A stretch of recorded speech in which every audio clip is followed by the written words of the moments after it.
નમસ્કાર વિદ્યાર્થી મિત્રો,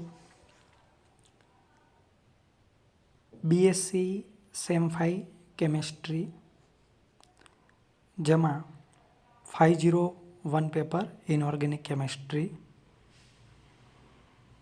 મિત્રો 501 ઇનઓર્ગેનિક કેમેસ્ટ્રીમાં ટોટલ 3 યુનિટ છે. એક સંકીર્ણોની ક્રિયાવિધિ, બીજો કાર્બધાત્વિક સંયોજનો અને ત્રીજો ક્ષારણ, જેમાંથી આપણે યુનિટ 1 સંકીર્ણોની ક્રિયાવિધિ જોઈ ગયા. હવે આ લેક્ચરમાં આપણે યુનિટ 2 કાર્બધાત્વિક સંયોજનો વિશેનો અભ્યાસ જોઈએ. મિત્રો યુનિટ 2 જે કાર્બધાત્વિક સંયોજનો ઓર્ગેનોમેટાલિક કમ્પાઉન્ડ છે એની અંદર પહેલાં આપણે જોઈએ કે કયા કયા ટોપિકનો અભ્યાસ કરવાનો છે. તો એની અંદર સૌપ્રથમ આપણે કાર્બધાત્વિક સંયોજનો છે એની ડેફિનેશન જોઈશું. સેકન્ડ વન છે ટાઈપ્સ ઓફ ઓએમસી, એટલે કે ઓએમસીના પ્રકારો. એના પછી ક્લાસિફિકેશન, એટલે કે એનું વર્ગીકરણ જોઈશું. એના પછી છે નોમેનક્લેચર ઓફ ઓએમસી, એટલે કે ઓર્ગેનોમેટાલિક કમ્પાઉન્ડ્સનું નામકરણ કઈ રીતે કરવામાં આવે છે એ જોઈશું. એના પછી છે structure of bonding in dihapto and metal olefins complexes, જેની અંદર આપણે જોઈસ સોલ્ટ કોમ્પ્લેક્સીસ અને ફેરોસિન સ્ટ્રક્ચરનો વિગતે અભ્યાસ કરીશું. અને લાસ્ટ વન છે એલાઈ અને એલ્યુમિનિયમ કોમ્પ્લેક્સના કાર્બધાત્વિક સંયોજનો, જેનો આપણે અભ્યાસ કરીશું. તો મિત્રો સૌપ્રથમ આપણે એની ડેફિનેશન જોઈએ તો કાર્બધાત્વિક સંયોજનો એટલે શું થશે? તો કાર્બધાત્વિક સંયોજનો એટલે એવા સંયોજનો કે જેમાં કાર્બનિક સમૂહનો કાર્બન પરમાણુ ધાતુ પરમાણુ સાથે સીધો જોડાયેલો હોય. એટલે કે આની અંદર ઓછામાં ઓછો એક ધાતુ કાર્બન, મેટલ કાર્બન બંધ આવેલો હોય છે. સૌપ્રથમ કાર્બધાત્વિક સંયોજન એ કોકેડાઇલ હોવાનું મનાય છે,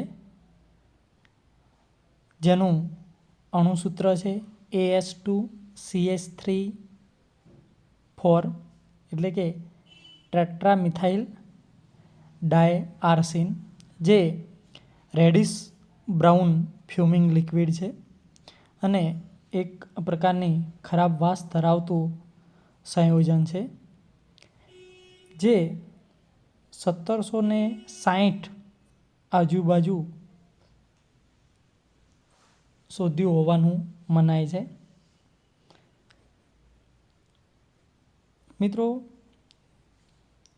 હવે કયા કયા સંયોજનો જે છે જેને આપણે કાર્બધાત્વિક સંયોજનોની અંદર સમાવેશ કરી શકીએ અને કયા એવા સંયોજનો છે કે જેનો આની અંદર સમાવેશ થતો નથી? તો ફર્સ્ટ છે કે એવા સંયોજનો કે જેમાં કાર્બનિક સમૂહનો કાર્બન પરમાણુ ધાતુ પરમાણુ સાથે સીધો જ બંધ દ્વારા જોડાયેલો હોય. તો આ જે સંયોજનો છે એ સંયોજનો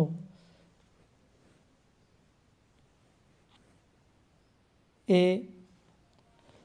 કાર્બધાત્વિક સંયોજનો તરીકે ઓળખવામાં આવે છે. ઉદાહરણ તરીકે C2H5Li, C2H5 twice Zn, CH3 thrice Al વગેરે.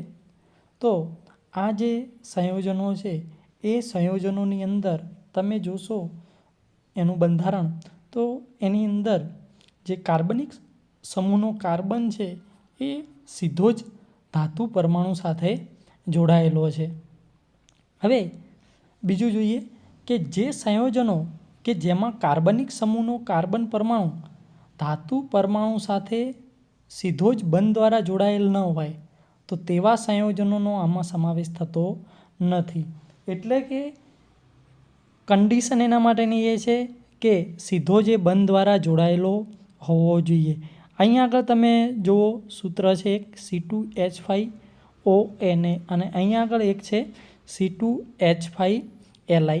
આ બંનેની અંદર તમે જોશો તો અહીંયા આગળ જે લિથિયમ છે ધાતુ એ ડાયરેક્ટલી આ જે ઇથાઇલ ગ્રુપ છે એના કાર્બન સાથે જોડાયેલ છે. જ્યારે અહીંયા આગળ જે Na છે એ કાર્બન સાથે જોડાયેલું હોતું નથી. એ કોની સાથે જોડાયેલો હોય છે?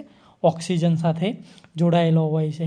એટલે કે આની અંદર જે ધાતુ કાર્બોનિલ સંયોજનોની કન્ડિશન છે એ ફૂલફિલ થતી નથી. એટલે આવા જે સંયોજનો છે એનો આપણે કાર્બધાત્વિક સંયોજનોની અંદર સમાવેશ કરીશું નહીં. બીજું અહીંયા આગળ જુઓ TiOCH3 તો એની અંદર પણ Ti છે ટિટેનિયમ એ વચ્ચે ઓક્સિજન છે એની સાથે જોડાયેલું હોવાનું મનાય છે. અહીંયા આગળ એ જ રીતે કેલ્શિયમ છે એ પણ N સાથે જોડાયેલું હોય છે. અહીંયા આગળ Fe છે એ પણ S સાથે જોડાયેલું હોય છે. એટલે કે ટૂંકમાં અહીંયા આગળ કાર્બનિક સમૂહનો કાર્બન પરમાણુ છે એ સીધો જ ધાતુ પરમાણુ સાથે જોડાયેલો હોતો નથી. એટલે આવા જે સંયોજનો છે એ સંયોજનોને કાર્બધાત્વિક સંયોજનોની અંદર મૂકવામાં આવતા નથી. એટલે કે એનો સમાવેશ કરવામાં આવતો નથી. ત્રીજું જુઓ કે જે ધાતુ કાર્બોનિલ સંયોજનો જેનો આપણે વિગતે અભ્યાસ સેમિસ્ટર 6ની અંદર કરીશું.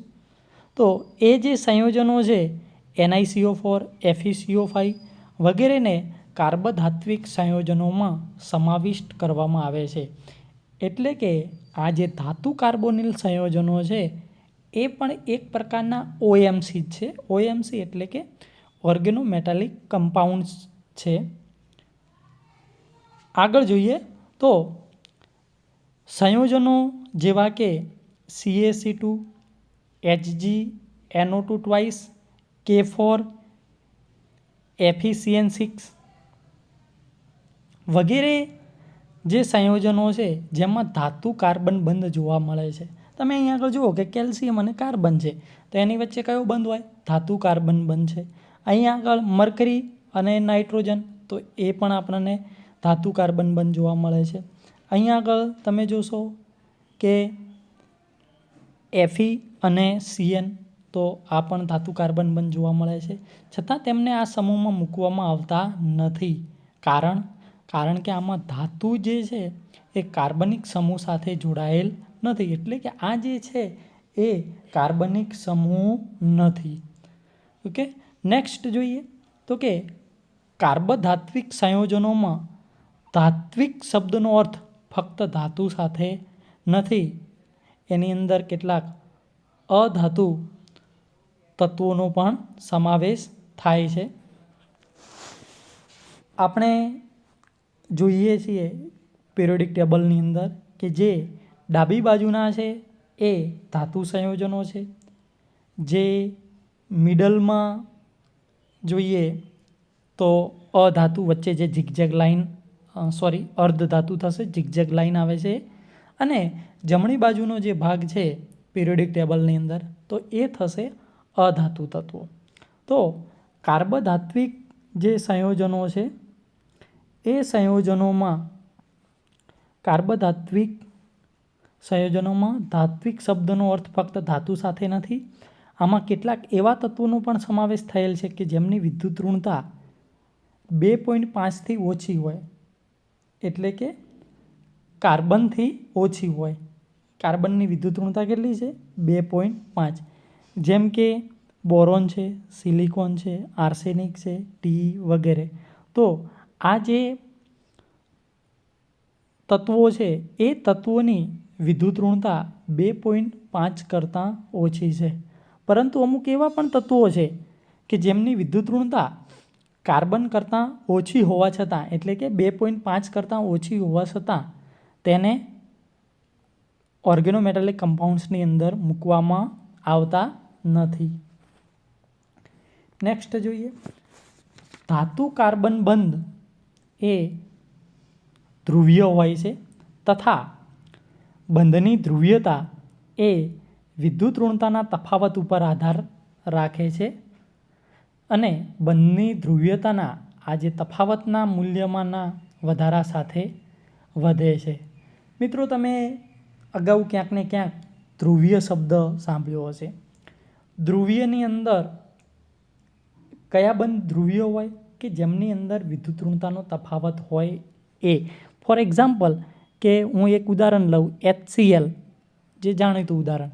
તો અહીંયા આગળ તમે જોશો તો કે કાર્બનની વિદ્યુત ઋણતા 3.0 છે, એની નજીક છે. હાઇડ્રોજનની વિદ્યુત ઋણતા 2.1 છે. એટલે સ્વાભાવિક છે કે આના ઉપર આંશિક ઋણ વીજભાર આવે, આના ઉપર આંશિક ધન વીજભાર આવે. તો જે આ બંધ બન્યો છે, આ બંધ કેવો બનશે? એ ધ્રુવીય બંધ બનશે, કારણ કે બંને વચ્ચે વિદ્યુત ઋણતાનો તફાવત છે. તો જ્યાં વિદ્યુત ઋણતાનો તફાવત જોવા મળે છે ત્યાં આગળ એ બંધ ધ્રુવીય બને છે. તો કંઈક આવું પણ ધાતુ કાર્બન જે ઓર્ગેનોમેટાલિક કમ્પાઉન્ડ છે એની અંદર, તો અહીં આગળ જે ધાતુ કાર્બન જે બંધ છે એ ધ્રુવીય હોય છે અને એની જે ધ્રુવીયતા છે એ વિદ્યુત ઋણતાના તફાવત ડેલ્ટા ઉપર આધાર રાખે છે અને આ જે ડેલ્ટાનું મૂલ્ય વધે એમ બંધની ધ્રુવીયતા વધતી જાય છે. દાખલા તરીકે અહીંયા આગળ તમે જોશો કે NaC, તો અહીંયા આગળ સ્વાભાવિક કે સોડિયમ અને જે કાર્બન છે એ બંનેની વિદ્યુત ઋણતા વચ્ચે સૌથી વધારે તફાવત છે. અહીંયા આગળ Li અને C લિથિયમ કાર્બન, તો એ એના કરતાં ઓછી થશે તફાવત. અહીંયા આગળ MgC એના કરતાં ઓછો તફાવત. અહીંયા આગળ AlC એના કરતાં પણ ઓછો તફાવત. અહીંયા આગળ સિલિકોન કાર્બન, તો એના કરતાં પણ ઓછો તફાવત. એટલે કે આપણે આ બાજુ ડાબેથી જમણી બાજુ તરફ જઈએ એમ બે તત્વો એટલે કે ધાતુ કાર્બન જે છે એ બંધ વચ્ચેનું જે વિદ્યુત ઋણતાનું મૂલ્યનું જે તફાવતનું મૂલ્ય છે એ ઘટતું જાય છે. એટલે કે વિદ્યુત ઋણતાનો તફાવત સૌથી વધારે અહીં જોવા મળે છે અને સૌથી ઓછો અહીં જોવા મળે છે. એટલે કે સૌથી વધારે ધ્રુવીય બંધ આ થશે. કારણ કે એમની વચ્ચે જે વિદ્યુત ઋણતાનો તફાવત છે એ સૌથી વધારે છે. આગળ જોઈએ તો કે જે કાર્બધાત્વિક સંયોજનોમાં ધાતુ પરમાણુ છે એ આલ્કાઇલ સમૂહ છે, એરાઇલ સમૂહ છે, અસંતૃપ હાઇડ્રોકાર્બન છે, વિષમ ચક્રીય કાર્બનિક સમૂહ છે વગેરેથી જોડાયેલા હોય છે. એટલે કે ધાતુ પરમાણુ સાથે બીજા કયા સમૂહો કાર્બનિક સમૂહો જોડાયેલા હોય છે? તો એની અંદર આલ્કાઇલ સમૂહો છે, એરાઇલ સમૂહ છે, અસંતૃપ હાઇડ્રોકાર્બન છે, વિષમ ચક્રીય કાર્બનિક સમૂહો વગેરે જોડાયેલા હોય છે. અને ધાતુ કાર્બન બંધની ધ્રુવીયતા કાર્બનિક સમૂહમાં હાજર અન્ય સમૂહ પર પણ આધાર રાખે છે. તો આ આપણે જોયું કે કયા સંયોજનો જે છે જેનો કાર્બધાત્વિક સંયોજનોની અંદર સમાવેશ કરી શકાય અને કયા જે સંયોજનો છે જેનો કાર્બધાત્વિક સંયોજનોની અંદર સમાવેશ થતો નથી. બરાબર. અને આપણે આગળ તરફ આના કેટલાક ઉદાહરણો પણ જોઈશું કાર્બધાત્વિક સંયોજનોના. અને થોડા તમે જે નામ જાણો છો, ફોર એક્ઝામ્પલ કે ડાઇથાઇલ ઝિંક છે, હમણાં જોયું હતું આગળ. ઇથાઇલ લિથિયમ છે, એ પણ આપણે અગાઉ જોયું હતું. નિકલ કાર્બોનિલ છે, તો આ પણ એક જે ધાતુ કાર્બોનિલ સંયોજન છે એની અંદર આપણે જોયું હતું. તો આવા જુદા જુદા કાર્બધાત્વિક સંયોજનો છે. હવે મિત્રો, એક અગત્યનો પ્રશ્ન અથવા અગત્યની થિયરી કહી શકાય તો એ છે કાર્બધાત્વિક સંયોજનોનું વર્ગીકરણ. મિત્રો, કાર્બધાત્વિક સંયોજનોનું વર્ગીકરણ મુખ્યત્વે 3 પ્રકારે થાય છે. એટલે કે એને એના જે બંધ ધાતુ અને બંધ ધાતુ સાથે જે કાર્બન જોડાયેલો છે એ બંધના આધારે અલગ અલગ એના પ્રકાર આપેલા છે. એક છે મેટલ કાર્બન બંધના પ્રકારને આધારે. બીજું છે ધાતુ સાથે જોડાયેલ કાર્બનિક સમૂહના પ્રકારને આધારે, એટલે કે કેવા પ્રકારનો એની અંદર કાર્બનિક સમૂહ છે. અને ત્રીજો છે એ કાર્બનિક સમૂહની હેપ્ટિસિટીને આધારે. તો આ આપણે જુદા જુદા જે વર્ગીકરણ છે જે મેટલ કાર્બન બંધના પ્રકારને આધારે છે, કાર્બનિક સમૂહના પ્રકારને આધારે છે અને હેપ્ટિસિટીને આધારે છે, તો એ વિગતે એની આપણે ચર્ચા કરીએ. તો સૌ પ્રથમ છે મેટલ કાર્બન બંધના પ્રકારને આધારે. એટલે કે મેટલ કાર્બન બંધ એટલે કે એમ અને સી એ બંધનો પ્રકાર કેવા પ્રકારનો છે. તો એને આધારે આપણે જોઈએ તો કે કાર્બધાત્વિક સંયોજનોને તેમાંના બંધોના પ્રકારને આધારે વર્ગીકૃત કરવામાં આવેલ છે. કાર્બન એ સમગ્ર રીતે એક વિદ્યુતઋણ તત્વ છે. પાઉલિંગ સ્કેલ અનુસાર એની વિદ્યુતઋણતા 2.5 છે. પરિણામે એ શક્ય છે કે કાર્બન એ વિદ્યુત ધન તત્વો સાથે આયોનિક તથા બીજા તત્વો સાથે સહસંયોજક બંધ બનાવે છે. આથી કાર્બધાત્વિક સંયોજનોનું વર્ગીકરણ મુખ્યત્વે તેમાં હાજર ધાતુ કાર્બન બંધના પ્રકાર ઉપર આધારિત છે. તો આપણે અગાઉ પણ જોયું કે કાર્બનની વિદ્યુતઋણતા કેટલી છે? 2.5 છે અને એ સમગ્ર રીતે એક વિદ્યુતઋણ તત્વ છે ધાતુ કાર્બધાત્વિક સંયોજનોની અંદર, ઓર્ગેનોમેટાલિક કમ્પાઉન્ડની અંદર. તો એ બે પ્રકારના મુખ્યત્વે બંધ બનાવે છે, એક આયનિક અને બીજો છે સહસંયોજક. મિત્રો, આપણે જાણીએ છીએ કે કાર્બન છે એ 14મા સમૂહનું તત્વ છે.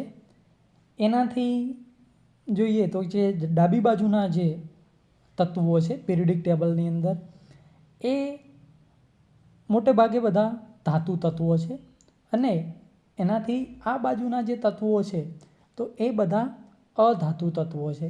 તો કે જે ડાબી બાજુના તત્વો છે એ મુખ્યત્વે આયોનિક બંધ બનાવે છે. બીજા જે તત્વો છે તો એમની સાથે કોવેલેન્ટ બંધ બનાવે છે અને આ બાજુ જે જમણી બાજુના તત્વો છે તો એની અંદર પાઈ પ્રકારના બંધનું નિર્માણ થતું હોય છે. તો એ રીતે જે એમસી બંધ છે એના બંધના પ્રકારને આધારે આપણે વર્ગીકરણ જોવું હોય તો મુખ્યત્વે તેમાં હાજર ધાતુ કાર્બન બંધને આધારે 3 પ્રકારે કરી શકાય છે. એક છે આયનિક સંયોજનો અથવા કે આયોનિક સંયોજનો, બીજા છે સહસંયોજક સંયોજનો અને ત્રીજું છે વિસ્થાનીકૃત પાઇબંધ ધરાવતા સંયોજનો. મિત્રો, આયોનિક સંયોજનો જે તમે 11th થી ભણતા આવો છો કે આયોનિક સંયોજનો કોને કહેવાશે અથવા તો આયોનિક બંધ કોને કહેવાશે, એ જ રીતે સહસંયોજક સંયોજનો કોને કહેવાશે અથવા સહસંયોજક બંધ એ કેવા સંયોજનોની અંદર જોવા મળે છે, જેનો તમે અગાઉ ક્યાંક ને ક્યાંક અભ્યાસ કર્યો છે. અહીંયા આગળ આપણે ઓએમસી એ કઈ રીતે આયોનિક સંયોજનો અને કઈ રીતે સહસંયોજક સંયોજનો બનાવે છે એ જોઈએ.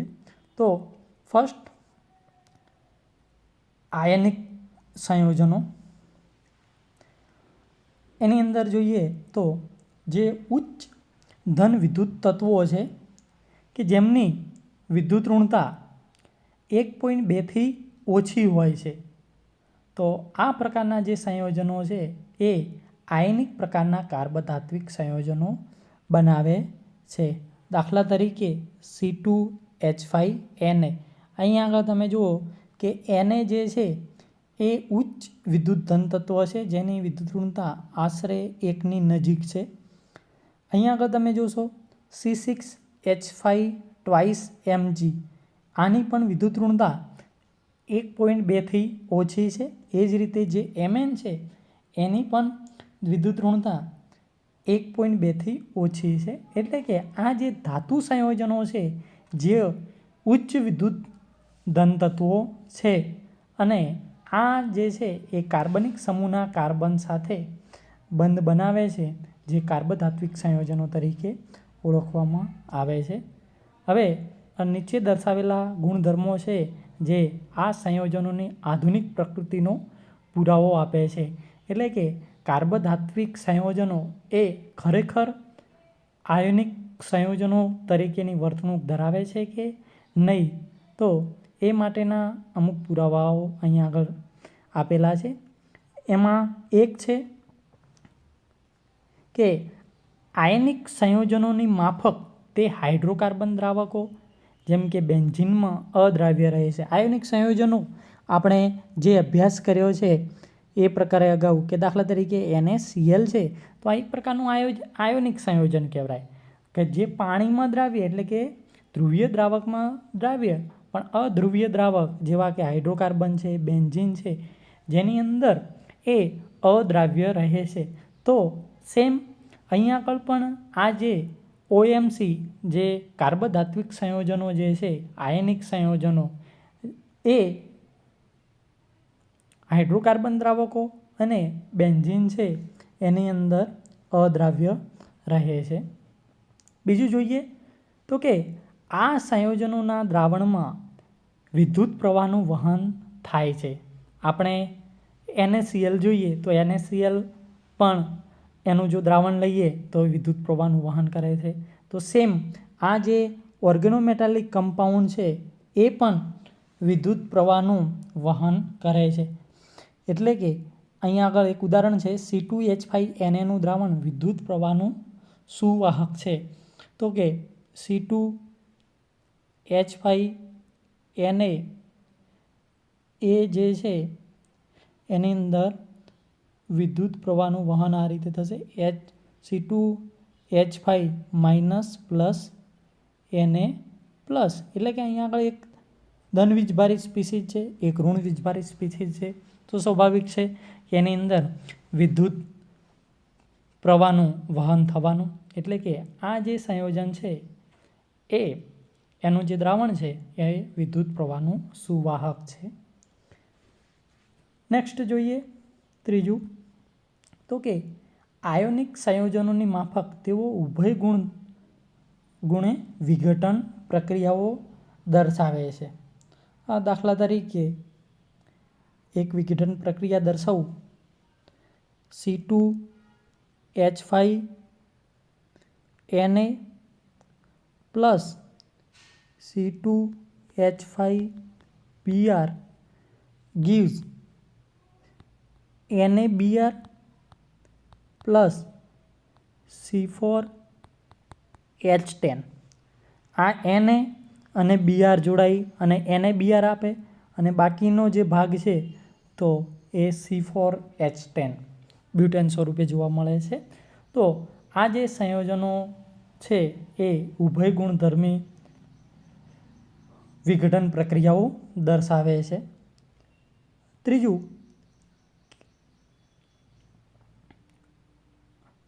કે આ સંયોજનો જે છે એ વિસ્થાપન પ્રક્રિયાઓ દર્શાવે છે. દાખલા તરીકે બેન્ઝીન એ વિસ્થાપન પ્રક્રિયાઓ દર્શાવે છે.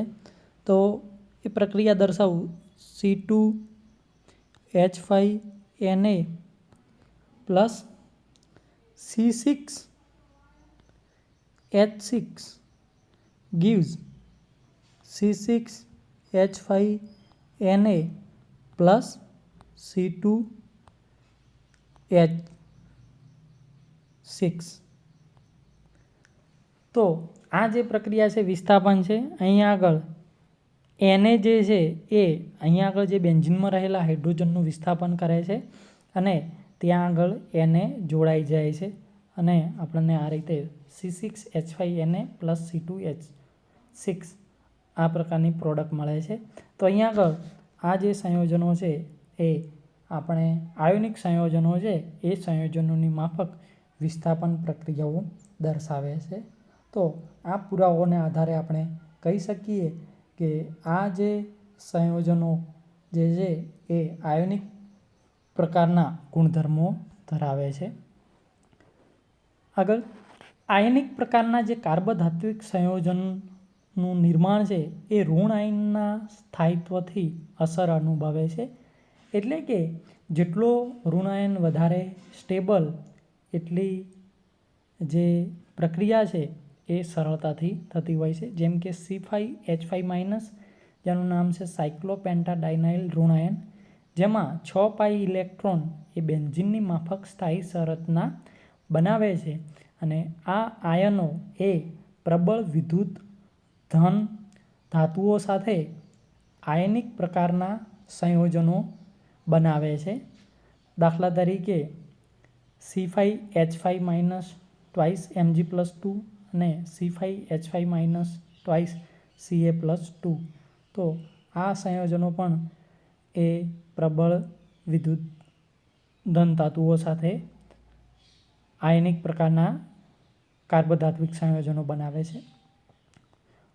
ઉપરાંત જે સંયોજન HC ટ્રિપલ બોન્ડ, અહીં આગળ એક બંધ આવશે, ટ્રિપલ બોન્ડ C- Na+માં ઋણ આયનનું સ્થાયિત્વ ઋણ વીજભારિત કાર્બનની sp સંકરણ અવસ્થા છે. અહીં આગળ તમે જોશો કે આ કાર્બન પણ sp સંકરણ ધરાવે છે, આ કાર્બન પણ sp સંકરણ ધરાવે છે અને sp જે સંકરણ ધરાવતું હોય તો એ જે ઋણ આયન છે એનું સ્થાયિત્વ વધારે હોય છે. આ આપણે ઇથાઇન છે એની અંદર એનો એસિડિક ગુણધર્મ છે, જેમાં એનો આપણે ક્યાંક અભ્યાસ કરેલો છે કે ઇથાઇન જે છે HC ટ્રિપલ બોન્ડ CH જે એસિડિક ગુણધર્મ ધરાવે છે, એટલે કે આ H દૂર થાય તો આ C- હોય છે અને જે sp સંકરણ ધરાવે છે એટલે આ જે ઋણ આયન બને છે એનું સ્થાયિત્વ વધારે હોવાથી એ એસિડિક ગુણધર્મ ધરાવે છે. તો મિત્રો આપણે આ યુનિટની અંદર આટલા સુધી રાખીશું. જે કાર્બધાત્વિક સંયોજનનું વર્ગીકરણ હતું એના 3 પ્રકાર હતા. 3 પ્રકારની અંદર આપણે પહેલા પ્રકાર MC બંધ પ્રકારને આધારે, જેમાં જે કાર્બધાત્વિક સંયોજનો છે એને પણ આપણે આગળ 3 વિભાગમાં વર્ગીકૃત કર્યા: આયનિક સંયોજનો, સહસંયોજક સંયોજનો અને વિસ્થાનીકૃત પાઇબંધ ધરાવતા સંયોજનો, જેમાંથી આપણે એક આયોનિક સંયોજનો એ અહીં આગળ પૂર્ણ કર્યું. બાકીના 2 વર્ગીકરણ એટલે કે જે MC બંધના પ્રકારને આધારે જે 2 વર્ગીકરણ છે એ પછી જોઈશું અને ત્યારબાદ જે આખું એનું વર્ગીકરણ છે એ એના પછીના લેક્ચરમાં આપણે જોઈશું.